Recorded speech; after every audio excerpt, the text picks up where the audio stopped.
cuci motor dulu bekas tahun baruan. Oke, kita lanjutkan saja ceritanya. Bab 3089 sampai bab 3092. Orang tersebut tidak secara langsung membantu membuka kunci rahasia tersebut. Sebaliknya, dia menyerahkan kepada mereka buku-buku kuno Tian Jisuo dan membiarkan Ye Junlin belajar dan membukanya sendiri. Guru Ye, saya tidak akan mengungkapkan identitas senior ini. Seperti dokter ajaib, dia adalah seorang pertapa, dan buku kuno Tian Jisuo ini tidak boleh diketahui siapapun. Ning Jinye secara khusus memperingatkan. Oke, terima kasih. Ye Junlin mengambil buku kuno itu dan mulai membacanya. Kompleks, samar, mereka yang tidak tahu bagaimana melakukannya akan terlihat seperti buku dari surga. Yang berpengetahuan terlihat sama, dan jenis kunci Tianji ada lebih dari satu. Dilihat dari kitab kuno ini ada ribuan macamnya. Sekarang aku tidak tahu kunci rahasia macam apa yang ada di kotak berisi obat ajaib itu. Aku harus mempelajarinya satu persatu. Penelitian ini juga membutuhkan banyak waktu dan pengalaman. Kunci rahasianya memang sangat misterius. Setelah membacanya sekali, Ye Junlin tahu bahwa itu sangat sulit. Aku tidak menyangka masalah terakhir ada pada diriku. Ye Junlin menghela nafas. Aku akan mencobanya juga dan membantumu. Otak Tuhan juga berpartisipasi. Sekarang mungkin sudah terlambat bagi Ye Junlin untuk menemukan seseorang yang tahu cara menggunakan mekanisme. Dan itu mudah untuk diungkapkan, ditambah instruksi Ning Jinye tadi. Ye Junlin hanya bisa melakukan penelitiannya sendiri. Selama Anda melakukan penelitian dengan baik dan membuka kunci rahasianya, Anda bisa mendapatkan obat ajaibnya. Pada akhirnya, Anda harus menyelesaikan masalahnya sendiri. Selanjutnya, Ye Junlin segera mulai mempelajari buku-buku kuno tentang Tian Jisuo. Itu cukup untuk membuatnya sibuk untuk sementara waktu. Tapi endingnya pasti bagus, dan dia pasti bisa membukanya. Tapi Tianji Lock memang sangat sulit, dengan kata lain, mereka yang tidak mengetahui teknik mekanisme semacam ini pasti tidak akan bisa membuka kunci rahasia tersebut. Hal ini juga yang meyakinkan kekuatan di balik dokter ajaib Yan Zhangsheng. Biarpun obat ajaibnya diambil, kotaknya pasti tidak akan dibuka. Kunci rahasia tidak dapat dibuka, dan obat ajaib tidak dapat diperoleh. Tidak ada gunanya bahkan jika kamu mengambilnya. Karena mereka sama sekali tidak tahu apa kunci rahasia itu. Tapi yang tidak mereka duga adalah seseorang di pihak Ye Junlin tahu tentang kunci rahasia itu. Saya juga mendapat buku kuno Tianji Lock. Bulan berikutnya, Ye Junlin mempelajari buku-buku kuno tentang Tian Jisuo. Tidak ada gerakan, dan itu bahkan sama sederhananya dengan bersembunyi. Yang lain juga melanjutkan tugas yang diatur oleh Ye Junlin selangkah demi selangkah. Tidak ada gelombang sama sekali, sepertinya mereka menghilang. Adapun perintah hadiah, masih dikecam oleh organisasi seperti Hydra. Mereka akan membunuh siapa saja yang menerima perintah hadiah. Seiring berjalannya waktu, tidak ada yang berani menerima hadiahnya. Namun, Hydra dan organisasi yang ingin membalas dendam terhadap Hydra juga bingung. Bukankah Ye Junlin mendetoksifikasi putrinya? Mengapa itu hilang? Tidak aktif sama sekali, tidak ada sosok yang terlihat. Saya tidak tahu apa yang saya lakukan akhir-akhir ini. Semua orang yang berhubungan dengannya juga menghilang. Bagaimana situasinya? Apa yang sedang dilakukan Ye Junlin? Ini adalah sesuatu yang mereka pedulikan juga. Hydra dan yang lainnya segera mengirim orang untuk mencari tahu apa yang sedang dilakukan Ye Junlin. Terlalu banyak orang yang ragu. Ye Junlin menghilang secara tidak normal. Semua orang yang menatapnya tercengang. Apa yang akan dia lakukan? Mengapa orang-orang menghilang setelah lelang ini? Sudahkah Anda melepaskan perlawanan sepenuhnya? Perintah hadiah telah tertahan begitu keras sehingga tidak ada yang menerimanya sekarang. Obat ajaib itu kembali direnggut oleh orang misterius, dan kami masih belum bisa mengetahui siapa orang itu. Ini sama saja dengan menghilangkan semua harapan Ye Junlin. Beberapa orang berspekulasi bahwa inilah yang terjadi. Bahkan divisi Tiansen tidak tahu apa yang sedang dilakukan Ye Junlin. Belum lagi orang lain, namun, Selama periode waktu ini, yang tidak diketahui semua orang adalah ada lebih banyak sosok di area terlarang utama Daxia. Pada awalnya, mereka semua aktif di area terlarang tingkat kedua dan bahkan area terlarang tingkat pertama. Oleh karena itu, tidak ada seorang pun di Daxia yang mengetahuinya. Lagi pula, kecuali Tian Shenxi, tidak ada seorang pun yang memiliki kekuatan untuk berkeliaran di area terlarang ini. Bahkan divisi Tianzhen tidak berani memasuki area terlarang tingkat pertama. Tapi sekarang Ye Junlin mengatur agar Jiao Tianyu dan yang lainnya menyelidiki masalah lain, jadi dia tidak melihat orang-orang dari divisi Zhenmo keluar. Kalau tidak, Ye Junlin pasti sudah mendapat kabar itu sejak lama. Seluruh negara di negara beruang perang sangat bersemangat sekarang. Karena sumber daya dan metode Hydra berlimpah, sekarang para dewa keluar dengan aliran yang stabil. Jumlahnya meningkat drastis, apalagi Hydra sudah ada sejak lama dan telah mengumpulkan banyak sekali buku kuno tentang seni bela diri dari seluruh dunia. Mereka memberikan semua yang mereka miliki untuk menyenangkan kerajaan Zhanxiong. Sebagian besar teknik ini berguna bagi para dewa. Bantu mereka mengubah auranya menjadi kekuatan sebanyak mungkin. Atau bagaimana menggunakan kekuatan yang lebih kuat untuk membuat serangan atau pertahanan menjadi lebih kuat. Kekuatan para dewa kerajaan beruang perang juga meningkat secara keseluruhan, menjadi semakin kuat. Kuncinya adalah kuantitas itu benar-benar menembus batas imajinasi setiap orang. Orang-orang seperti dewa perang Titan hampir tertawa lebar. Jumlah dewa di kerajaan beruang perang seharusnya berjumlah puluhan ribu sekarang, kan? Seseorang tidak bisa menahan rasa penasarannya dan mau tidak mau bertanya. Inilah orang-orang dari negeri beruang perang, mereka semua ingin tahu seberapa kuat negeri beruang perang sekarang. Haha, dewa perang Titan tersenyum menghina. Seolah ingin mengatakan, memandang rendah kami. Tentu saja tidak, statistik ini bahkan tidak mendekati. Apakah kamu mengatakan 50.000? Semua orang memandang dewa perang Titan dengan heran. Meremehkan sumber daya kita, atau meremehkan Hydra? Dewa perang Titan mencibir. Apakah 10, 100.000? Ketika seseorang mengatakan angka ini, seluruh penonton merasa ngeri, dan hati semua orang akan terbang keluar dari tenggorokan mereka. Haha, imajinasinya masih belum cukup, anggap saja begini. Ini di luar imajinasimu. Dewa perang Titan tertawa. Apa? 100.000 dewa tidak cukup untuk dibayangkan jumlah dewa yang sebenarnya.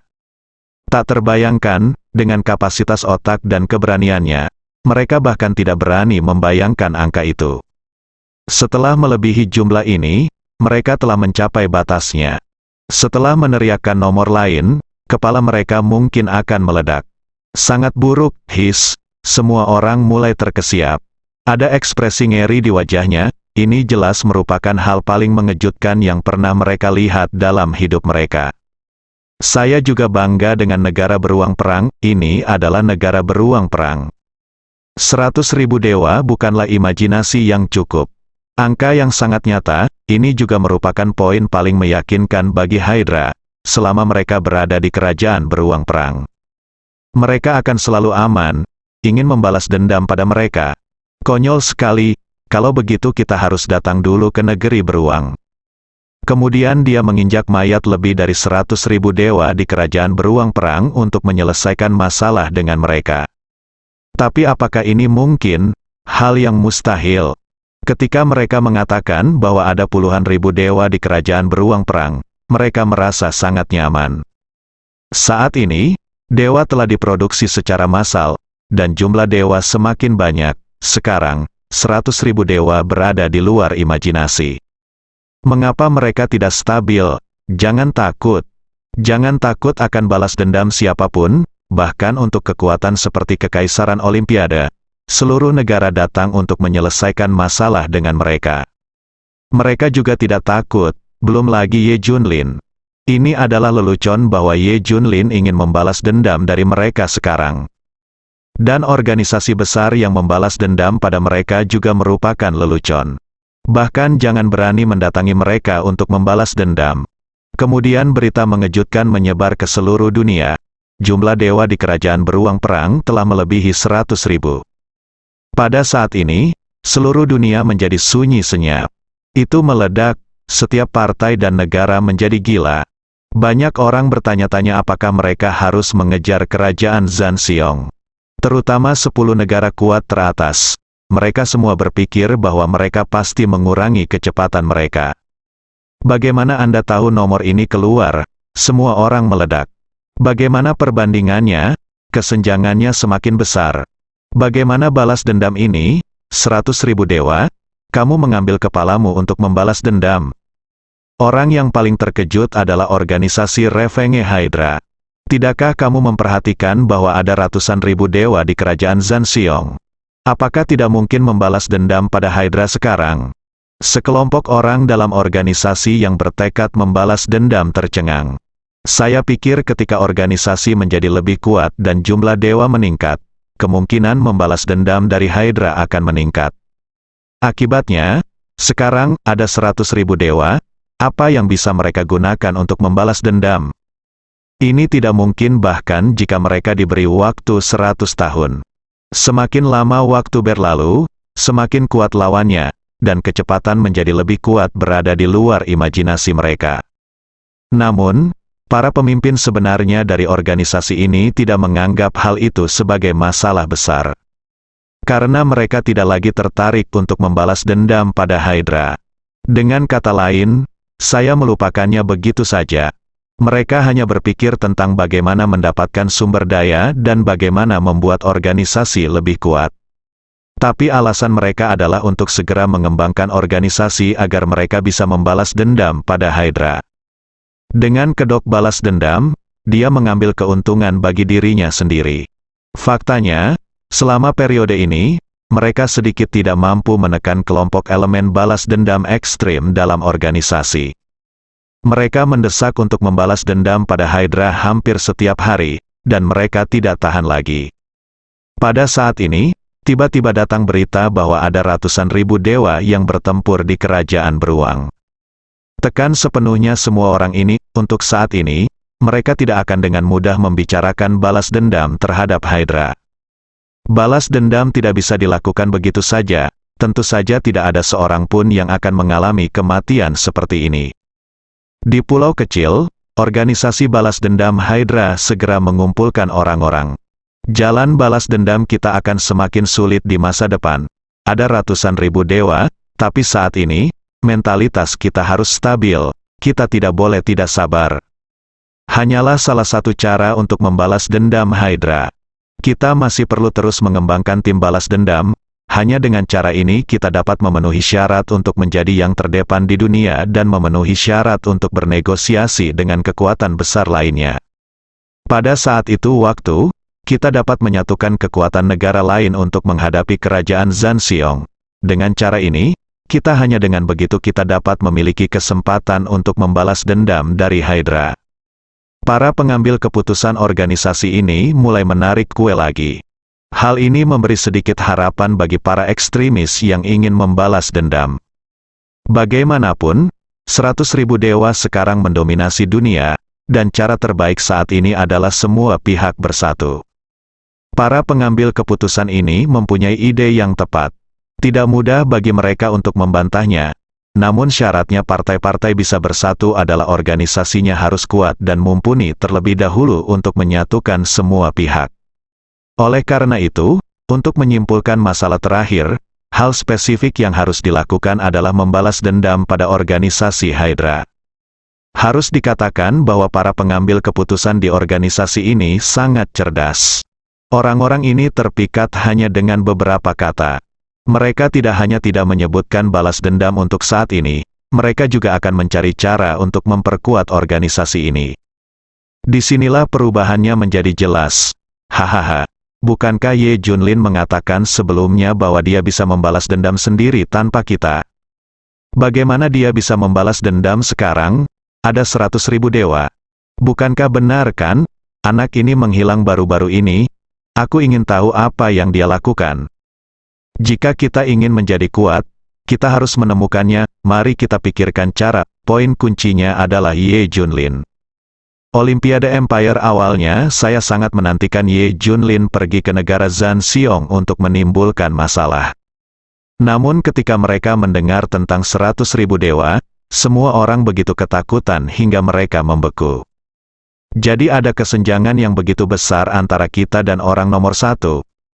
Sekarang kerajaan Zanxiong tidak mendengarkan kita, dan Ye Junlin juga tidak mendengarkan kita. Apakah kita masih menjadi pusat kekuatan ilahi? Jangan mengandalkan Ye Junlin, bagaimana dia bisa? Tersangka, mereka semua meragukan iman mereka. Ini adalah hal yang paling menakutkan. Saya harus mengatakan bahwa 100.000 dewa membawa kejutan besar ke seluruh dunia. Semua orang ketakutan. Daxia Sensi, yang baru saja mulai berkembang, juga ketakutan hingga jatuh. Saya pikir dalam waktu singkat, divisi Tianjin telah berkembang menjadi 300 dewa, yang sudah merupakan tingkat yang menantang surga. Tapi saya tidak menyangka bahwa dibandingkan dengan level raja, itu bahkan tidak sedikit. Pukulan ini terlalu hebat, dan di divisi dewa, setelah 5 orang seperti King Long Qilin menjadi dewa, sepertinya mereka telah menembus belenggu tubuh mereka, dan tingkat pertumbuhan mereka sungguh mencengangkan. Misalnya, sebelumnya, bakat 5 orang King Long tidak sebaik Xiao Feng dan lainnya. Namun sejak menjadi dewa, bakat dari 5 King Long telah ditampilkan sepenuhnya, dan dalam waktu singkat, mereka telah melampaui Long San dan Long Wu. Kini dia telah menjadi orang yang paling dekat dengan bosnya, Marsekal Tians. Oleh karena itu, Tenjinji terus bersorak. Kekuatan dewa mereka secara keseluruhan lebih kuat dibandingkan negara lain. Mereka memiliki masa depan yang menjanjikan. Kita bahkan bisa mengejar kerajaan beruang perang. Tapi sekarang ketika jumlah dewa di kerajaan beruang perang terungkap, semua orang terkejut. Mengejar benang, apa gunanya satu dewa yang berkuasa? Siapa yang bisa menghentikan 100.000 dewa? Meskipun mereka mempunyai dokter ajaib, namun pihak lain memiliki organisasi bernama Hydra. Ini benar-benar tidak ada bandingannya. Hydra memiliki dewa yang diproduksi secara massal. Selama seseorang berpotensi menjadi dewa, besar kemungkinannya ia bisa menjadi dewa. Jika Anda tidak bisa menjadi dewa, itu berarti Anda bukan materi, tidak lebih. Itu tidak ada hubungannya dengan hal lain. Dengan kata lain, jika ini terus berlanjut, Hydra bisa membuat semua orang di kerajaan beruang perang yang bisa menjadi dewa menjadi dewa. Itu merupakan angka yang tidak terbayangkan. Bisa jadi jumlah dewa di negara beruang perang lebih banyak dibandingkan jumlah penduduk suatu negara. Bagaimana cara memainkan ini? Bagaimana orang lain bisa mengejar ketinggalan? Apakah mereka masih hidup? Tak terbayangkan. Dan menurut rumor yang beredar, angka 100.000 merupakan perkiraan konservatif. Mungkin saja hal tersebut telah tercapai sebelumnya, namun belum mencapai level saat ini. Hal ini membuatnya semakin menakutkan, dan semua orang mendengar bahwa Hydra menyumbangkan semua buku kuno dan teks astronomi yang dikumpulkannya untuk membuat para dewa kerajaan beruang perang semakin kuat. Hydra adalah harta karun kerajaan beruang perang. Dengan cara ini, kerajaan Zanxiong tidak akan membiarkan siapapun menimbulkan masalah bagi Hydra. Mereka mungkin membutuhkan seluruh negara untuk membantu siapa saja yang menyentuh Hydra. Dan sekarang semakin banyak kekuatan yang bergabung dengan kerajaan beruang perang. Mereka membentuk aliansi Siberia, sekarang orang-orang ini juga mendapat manfaat dari Hydra, dan mereka akan melindungi Hydra dengan segala cara. Ini setara dengan Hydra yang menjadi harta nasional. Tidak ada yang bisa menyentuhnya. Hentikan gagasan balas dendam ini secepat mungkin. Bahkan dibubarkan, terutama organisasi yang ingin membalas dendam terhadap Hydra ini telah menjadi sasaran Hydra. Hydra secara alami tidak menginginkan musuh atau ancaman. Mereka bekerja keras untuk mencari tahu di mana organisasi pendendam ini berada. Bersiaplah untuk menghapus semuanya sekaligus. Tentu saja organisasi tidak mengetahui hal itu. Mereka masih memikirkan cara meningkatkan kekuatan mereka, tetapi bagaimana mereka bisa menyadari bahwa bahaya akan datang. Tapi saat ini, Ye Junlin telah berada di kunci Tianji. Selama ini, Dia telah mempelajari 987 solusi untuk kunci Tianji. Masih belum bisa menandingi kotak mekanisme di tanganku. Namun jenis kunci rahasia yang sama mungkin terkunci. Mempersempit cakupannya, selama Anda melanjutkan, Anda pasti akan menemukan solusi yang sesuai. Ini juga merupakan masalah besar bagi Ye Junlin, tapi dengan bantuan otak Tuhan. Otak dewa juga memainkan peran besar. Hal ini pada awalnya sama sekali tidak sesuai dengan teknologinya. Baru kemudian beberapa aturan diketahui. Junjun bermain sendiri seperti biasa. Selama dia baik-baik saja, Ye Junlin tidak akan terlalu memperhatikannya. Yang tidak diharapkan siapapun adalah Junjun juga berubah. Dia sebenarnya sedang mempelajari sesuatu. Hanya saja Ye Junlin fokus pada kunci Tianji dan tidak memperhatikan perubahan pada Junjun sama sekali. Bersambung.